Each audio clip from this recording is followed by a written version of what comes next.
And now we're going to the sacred cow of save money. And in 1971, President Nixon took the dollar off the gold standard, basically took the world off the gold standard, and money was no longer money. So people are no longer saving money. So just to reiterate again, this is $300, what an ounce of gold was worth in the year 2000. So Kim, lift that. Okay.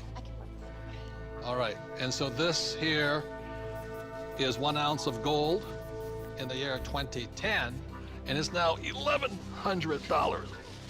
Ugh, and this is why people are working so hard. I can do it, I can do it. Careful. Yes, I can do it. Barely. So the big reason I've said in my books for years that savers were losers is very simply because in 1971, the dollar stopped being money, it became debt. Right, Mike? Yeah, the rules all changed in '71. Before then, somebody, when they became working age, they could expect to put away 10% a year, and by the time they got into their 60s, they could retire on their savings account and expect to live off that interest. And in '71, everything changed, and they started creating currency on a massive scale. Worldwide. Ever since then, worldwide. And that is what causes inflation and the loss of purchasing power. So people thinking that they can retire, you know, back in the 50s, if you got $100,000 or $50,000, you could retire on that, you know. So for my mom and dad, you know, the World War II generation, the industrial age generation, it was very smart to save money. For our generation, the baby boom generation and on, saving money could be the most stupid thing you can do because the system is stealing your wealth through the very thing you work for, called money, which is not money anymore. Right. Real money is actually gold and silver. Money has to maintain its value over long periods of time. Currency doesn't have to. And this is historically, has always been, for thousands of years, this has been money. 5,000 years, this has been the predominant currency. It became money when somebody minted it into coins in Lydia in about 680 BC. And each unit had the same buying power as the next one. They became interchangeable. So let me ask you this. This printing of money out of just paper, this has been tried before, hasn't it? Many, many, many times, and there's always one result. You get far, far higher prices of everything, but especially real money, when they start creating a whole lot of currency. Eventually, gold and silver lie in wait.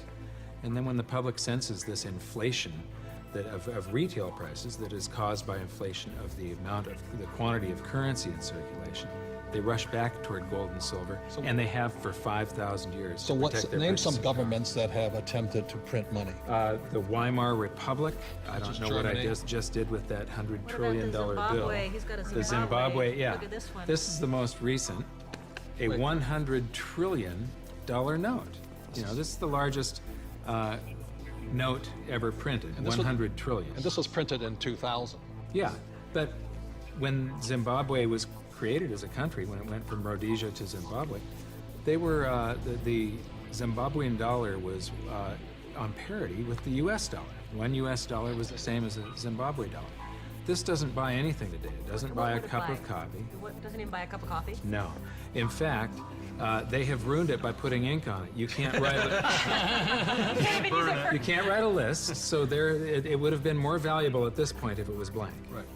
See, the Greeks did the same thing when they started clipping coins. They just take the silver off of it. The Romans tried it, the English tried it, the Germans tried it, the Chinese tried it, and now the US is trying it. Yep. And so that's why saving money is probably the biggest mistake you could make right now, because today money is no longer money. It's now debt. I can vouch for that because my leg is now numb. So all currencies throughout the world are in trouble, the same way this Zimbabwe dollar is in trouble. And that's the problem with saving money. After 1971, it was no longer money. More than 70% of all the currency on the planet is US dollars. If the US dollar goes, the world goes with it. I'm preparing by getting fully diversified. I buy both gold and silver.